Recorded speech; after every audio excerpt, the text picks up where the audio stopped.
पूरा रियल्टी का नंबर देखेंगे तो थोड़ा मिक्स्ड ही है, और ऑब्वियसली रियल एस्टेट कंपनी का आप कलेक्शन डेटा देखते हैं बजाय कि प्रॉफिट के।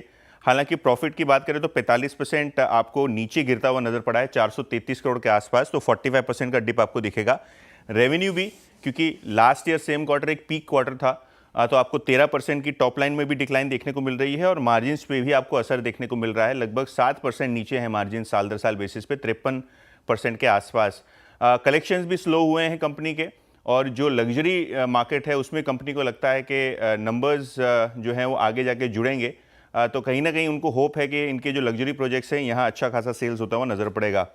पीएनबी हाउसिंग की बात करें तो लगभग 28% का प्रॉफिट ग्रोथ यहाँ देखने को मिल रहा है, 567 करोड़ के आसपास। नेट इंटरेस्ट इनकम में भी अच्छी 20% की ग्रोथ आपको देखने को मिल रही है।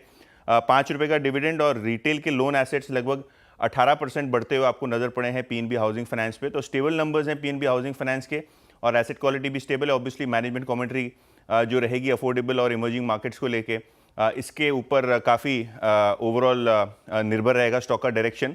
लेकिन नंबर्स आपको ठीक ठाक नजर पड़ रहे हैं, 20% का एनआई ग्रोथ, जैसे कि मैंने पहले कहा। पीएनबी हाउसिंग रखिए, नंबर्स अच्छे हैं। देखिए इनके जो सोलार प्रोजेक्ट्स हैं धीरे धीरे स्केल अप हो रहे हैं, जिसके कारण नंबर्स में आपको एक तेजी देखने को मिल रही है। नेट प्रॉफिट में 53% की आपको ग्रोथ देखने को मिल रही है, 230 करोड़ के आसपास प्रॉफिट आया है।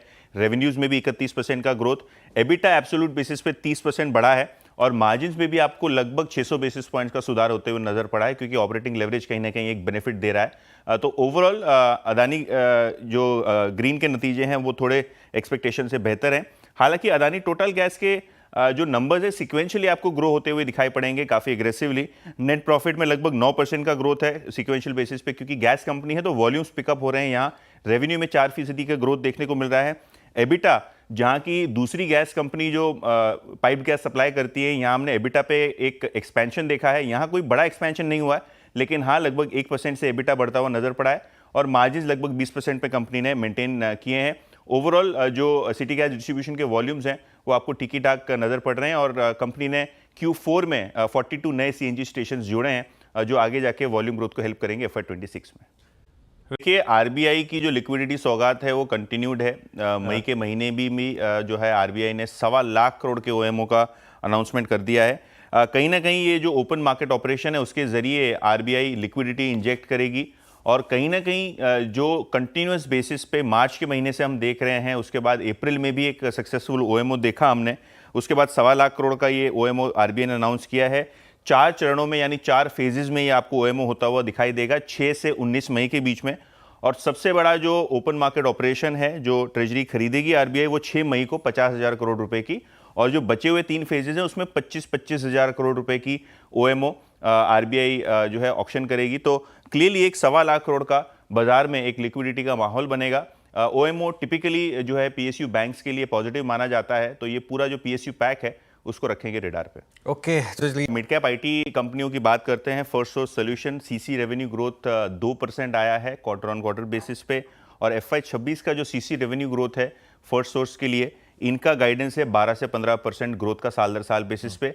अगर हम प्रॉफिट की बात करें तो बिल्कुल ही फ्लैट आपको नंबर आता हुआ नजर पड़ा है। इसके अलावा अगर हम हेक्सावेयर की बात करें तो यहाँ भी नंबर्स देखें अगर तो जो Q1 CY25 का जो नंबर है, यहाँ मार्जिन आपको 1% बढ़ता हुआ नजर पड़ा है। रेवेन्यू में साल दर साल बेसिस पे 17% का डिक्लाइन, और प्रॉफिट में 17% का इंक्रीज। नई लिस्टिंग है तो इसको हम खास देखेंगे, लेकिन सिक्वेंशियल भी आपको 2.5% के आसपास प्रॉफिट ग्रो होता हुआ दिखा है। कैस्ट्रॉल की बात करते हैं, यहाँ एबिटा में 5% की ग्रोथ, और रेवेन्यू में लगभग 7.5% का ग्रोथ आपको देखने को मिल रहा है। नंबर स्टेबल हैं, ऐसे कोई खास नंबर्स नहीं है, लेकिन टिपिकली हाई सिंगल डिजिट्स में रेवेन्यू और प्रॉफिट ग्रोथ आपको कैस्ट्रॉल का नजर पड़ता है। और अगर हम एबिटा की बात करें तो यहाँ भी 5% का आपको ग्रोथ देखने को मिला है। हालांकि मार्जिन्स आपको लगभग आधे % से गिरते हुए नजर पड़े हैं, 21.6% के आसपास।